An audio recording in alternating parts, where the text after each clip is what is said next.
Тендерската постапка за системот за брз автобуски превоз во Скопје ќе биде распишана во втората половина од 2026 година. Почетокот на реализацијата на терен се очекува во 2027 година, изјави градоначалникот Орце Ѓоргиевски во интервју за Радио Слободна Европа.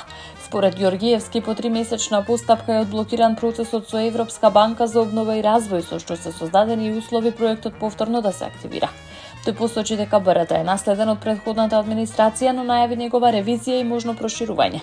Ке имаме доволен капацитет да го покриеме цело Скопје. Планираме додавање на 2 нови траси кон Радишани и кон Драчево, со цел да обезбедиме и побрз и покомфорен јавен превоз, за да ја намалиме употребата на приватни автомобили, истакна градоначалникот. Проектот беше инициран во мандатот на градоначалникот Петре Шилегов. Во 2020 година ЕБОР одобри заем од 70 милиони евра во рамки на програмата, поделен во 2 фази – источна, западна и северна јужна линија. Во април 2021 година беше најавено дека Скопје ќе стане првиот град на Западен Балкан со ваков систем.